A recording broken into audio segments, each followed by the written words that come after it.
ก็กราบสวัสดีครับท่านผู้ชมยินดีต้อนรับเข้าสู่ช่องกอบการชาแนลพากินบาเตียพี่น้องมื้อนี้เฮาสิมารีวิวบ้านให้เบิ่งเนาะพี่น้องบ้านไม้ชั้นเดียวพี่น้องมาเบิ่งกันพี่น้องข้างล่างเฮาสิทำเป็นปูนเนาะพี่น้องเนาะข้างบนเฮาสิทำเป็นไม้เนาะแต่ข้างบนก็สิเป็นเนี่ยพี่น้องสิประมาณนี้เนาะข้างล่างข้างบนนี่เป็นไม้เนาะพี่น้องบ้านประตูเฮาสิใส่บาน3บานทุกบานเนาะพี่น้องมันสิใส่ทุกห้องพี่น้องบานประตูมีทุกห้องเนาะข้างล่างเขาใส่เป็นปูนเนาะพี่น้องข้างหลังก็จะเป็นปูนครึ่งล่างนี่เป็นปูนนะพี่น้องข้างบนเป็นไม้เนาะเพราะว่าเป็นบานสันเดียวนะพี่น้องก็สิประมาณนี้นะพี่น้องข้างหน้าก็สิประมาณนี้พี่น้องนี่ทำข้างหน้าเนาะเขาสิเห็ดกันสาดนะพี่น้องเวลาฝนตกอย่างมันก็สิบริษัทเข้าไปข้างในเนาะนี่พี่น้องก็สิประมาณนี้เนาะภาพอาร์ติสั้นๆนะจังหน่อยนะพี่น้องน้องชายบนถ่ายมาจากทางบ้านเนาะนี่พี่น้องก็สิประมาณนี้เนาะงามหรือบ่งามก็มาชมกันเลยพี่น้องนี่พี่น้องสิประมาณนี้แหละเนาะข้างหน้าสิใส่เป็น2 บานนะพี่น้องบานใหญ่เนาะบานประตูบานใหญ่นี่แต่ว่าบันไดเขาก็ยังบ่ได้เห็นเลยพี่น้องบันไดก็ยังบ่ได้เห็นงบประมาณเมิดก่อนนะพี่น้องเพราะว่าเมิดงบก่อนเขาก็สิโจกก่อนเนาะโจกประมาณส่ำนี้เนาะพี่น้องปีนี้เนาะปีหน้าค่อยเดินต่อเนาะพี่น้องก็ยังบ่ได้เสร็จสิ้นเด้พี่น้องยังบานประตูเนาะเราก็สิยังบานประตูแล้วก็สิยังบันไดยังบ่ได้เฮ็ดเนาะก็ข้างในก็สิติดฝาเด้พี่น้องยังบ่ได้ติดเนาะก็สิยังหลายอยู่เนาะพี่น้องประมาณเกือบแสนบ่ได้แสนปลายๆกว่าสิแล้วอีกเนาะนี่ก็หมดประมาณหลายแสนอยู่เด้พี่น้องประมาณ 3-4 แสนไปทางเนาะประมาณนั้นเนาะกะบ่ถูกเนาะเพราะว่าเฮาใส่เฮ็ดทีละหน่อยเนาะพี่น้องเฮาบ่ได้เฮ็ดแบบบาดเดียวแล้วเลยเนาะว่างบเฮาน้อยเนาะงบเฮาน้อยก็ค่อยทยอยเฮ็ดทีละหน่อยไปเนาะนี่พี่น้องอันนี้ก็จะเป็นกะโหลติดกะโหลแล้วเนาะพอข้างในก็ติดกะโหลแล้วแต่ยังแต่ข้างบนยังบ่แล้วเนาะข้างบนกับผาเนาะบานประตูเนาะอันนี้ก็จะเป็นตั้งข้างไว้เนาะข้างนี้ก็จะติดต้นไม้นะติดบานเพิ่นเนาะติดดินเพิ่นมันแคบทางนี้เนาะ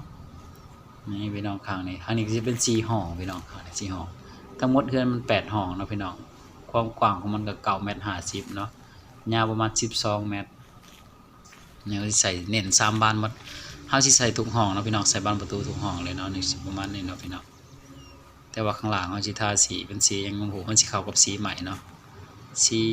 แดงอ่ำๆบ่พี่น้องได้จังได๋เนาะทางบนเฮาสิทาเป็นสีใหม่เนาะสิเน้นเป็นสีใหม่ชนมากเนาะเนี่ยเป็นสีใหม่มันจะได้เข้ากันกับลายใหม่เนาะนี่สิประมาณนี้เนาะพี่น้องเนาะอันนี้ก็สิเป็นทางหัวเนาะติดหัวเพิ่นเนาะนี่พี่น้องสิเป็นทางหัวทางนี้เฮาเฮ็ดเฮือนครัวเนาะพี่น้องเฮาสิเกาะออกเฮือนครัวเนาะแต่ว่ายังบ่ได้เฮ็ดเนาะพี่น้องรออันเฮ็ดหลังใหญ่แล้วก่อนสิเฮ็ดเฮือนครัวน้ำหลังเนาะอันนี้ก็สิเป็นบ้านหลังเนาะพี่น้องหลังเฮาสิใส่เป็นบ้านเดียวเนาะบ้านหลังเนาะข้างในยังบ่ติดกะโหลเรียบร้อยแล้วพี่น้องแล้วเนาะข้างในเนาะติดกะโหลแล้วแต่ยังแต่ข้างบนเนาะใส่ฝาเนาะพี่น้องยังบ่ได้ใส่ฝากับใส่บานประตูเนาะประมาณบันไดเฮาก็ยังบ่ได้เฮ็ดเนาะบันไดนี่พี่น้องข้างในก็สิประมาณนี้เนาะข้างในข้างบนจะเป็นโครงใหม่หมดเลยพี่น้องนี่โครงใหม่หมดเนาะนี่ก็เป็นโครงใหม่เนาะนี่ก็กะโหลเพิ่นติดกะโหลแล้วเรียบร้อยเนาะกะโหลเฮาสิเป็นประมาณแผ่นหนึ่งเป็น50x50เนาะแผ่นความใหญ่ของมันเนาะ50มณฑลเนาะก็สิเป็นกะโหลของนี่ของเวียดหรือของจีนเนาะเพิ่นซื้อมาเนาะสั่งมาทางลาวเพิ่นส่งให้เนาะนี่ทางเซาก็สิติดเป็นกันเปื้อนเนาะพี่น้องเวลาเฮาพิงล้างพิงยังบ่สิบ่ได้มีเสียนติดเนาะพี่น้องอันนี้ก็จะเป็นห้องมุมเนาะพี่น้องคิดว่าสิเป็นห้องหยังเนาะทางนี้เนาะทางนี้พี่น้องคิดว่าสิเป็นห้องหยังทางนี้แต่เฮายังบ่ได้กั้นห้องเด้พี่น้องเพราะว่าคิดไอเดียไว้แล้วว่าสิกั้นห้องสิเอาเป็นไม้อัดเนาะสิเป็นเอาเป็นไม้อัดกั้นเอามันยังสวยงามเนาะพี่น้องสิกั้นประมาณ2 ห้องพี่น้องทางนี้สิจะกั้น2 ห้องประมาณนี้เนาะทางนี้ห้องนึง2 ห้องนี้เนาะอันนี้จะเป็นทางหน้าสิเป็น3 ห้องพี่น้องเพราะเฮาจงไว้ห้องนึงเนาะ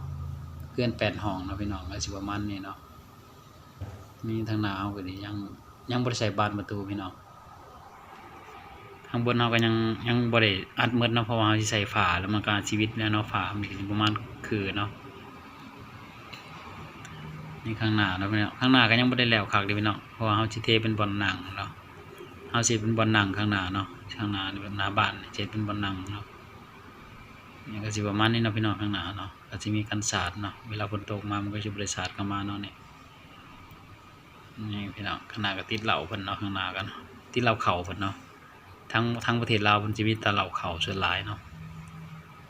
นี่พี่น้องอันนี้สิติดบ้านแม่เพิ่นทางนี้เนาะนี่ทางนี้ก็สิเป็นบ้านหน้าต่างครับ3บานเนาะถ้าเป็นเงินก็สิหลายอยู่เด้พี่น้องเอาคิดบ้านหนึ่งก็หลายร้อยอยู่เนาะบ้านหนึ่งโอเคเนาะพี่น้องจบคลิปซ้ำนี้เนาะพี่น้องคลิปหน้าพอกันใหม่อย่าลืมกดไลค์กดแชร์กด Subscribe นำเด้อพี่น้องบ๊ายบาย